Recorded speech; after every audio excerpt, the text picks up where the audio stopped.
Assalamualaikum warahmatullahi wabarakatuh. Di sini saya akan sedikit menjelaskan tentang apa yang dinamakan dengan tarekat. Asal kata tarekat dalam bahasa Arab ialah thariqah, yang berarti jalan, keadaan, aliran, atau garis pada sesuatu. Tarekat adalah jalan yang ditempuh para sufi. Dapat pula digambarkan sebagai jalan yang berpangkal dari syariat, sebab jalan-jalan utama disebut syar, sedangkan anak jalan disebut thariq.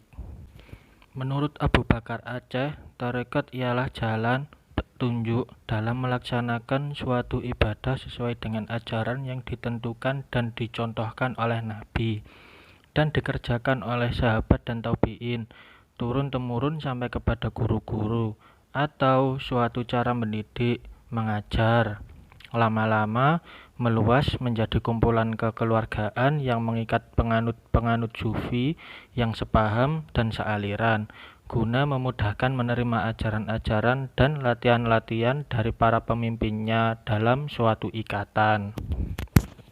Jadi, yang dimaksud tarekat ialah suatu sistem dan cara-cara beramal atas irsyad seorang mursyid terhadap murid-muridnya yang mengikat dalam suatu madhab tertentu dan pada dasarnya untuk menjalankan sunnah Rasulullah secara optimal dan sungguh-sungguh.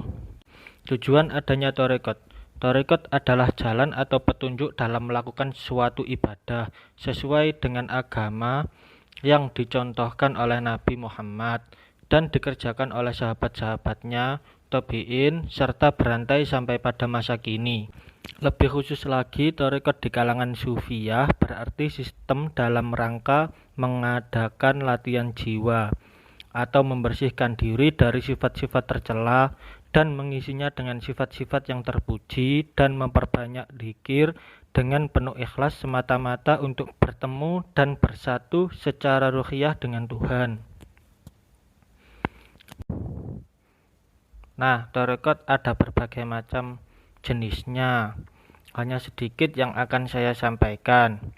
1. Tarekat Qadiriyah, yang dihubungkan kepada Syekh Abdul Qadir Al-Jailani, yang mempunyai penganut di Irak, Turki, Turkmenistan, Sudan, Cina, India, dan di Indonesia. Ajaran pokok tarekat Qadiriyah ialah berserah diri secara lahir dan batin kepada Allah.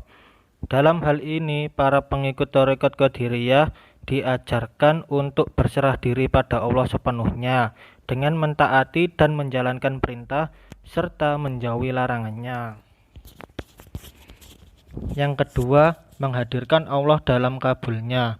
Hal ini dilakukan dengan cara menyebut nama Allah secara lisan maupun pelan dalam hati. Yang kedua, tarekat Syadziliyah, yang dihubungkan kepada Syekh Ahmad Asy-Syadzili, yang mempunyai pengikut di Mesir, Afrika Utara, Syria, dan negeri-negeri Arab lainnya. Ajaran pokok tarekat Syadziliyah ialah bertakwa pada Allah di tempat sunyi ataupun ramai, konsisten mengikuti sunnah Rasul, berpaling hati dari makhluk dalam penerimaan ataupun penolakan, ridha pada Allah, dan kembali pada Allah dalam keadaan susah maupun senang. Yang ketiga, tarekat Naqsabandiyah. Tarekat Naqsabandiyah dihubungkan kepada Syekh Bahauddin Naqsabandi yang mempunyai pengikut di Asia Tenggara, Turki, India, Cina, dan di Indonesia. Ajaran pokok tarekat Naqsabandiyah antara lain berpegang teguh pada akidah Ahlussunnah, meninggalkan rukhsah, memilih hukum yang azimah, dan zikir tanpa suara. Yang keempat, tarekat Rifaiyah. Tarekat Rifaiyah dihubungkan kepada Syekh Ahmad Ar-Rifai yang mempunyai pengikut di Irak dan di Mesir. Adapun ajaran pokoknya antara lain tidak meminta sesuatu, tidak menolak sesuatu, dan tidak menunggu atau mengharapkan sesuatu. Dan yang terakhir, tarekat Satariyah.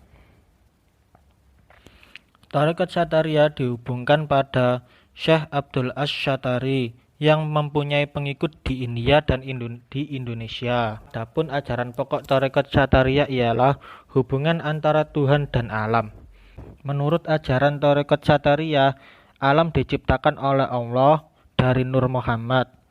Belum segala sesuatu itu diciptakan oleh Allah, alam berada di dalam ilmu Allah yang diberi nama Ayun Sabita.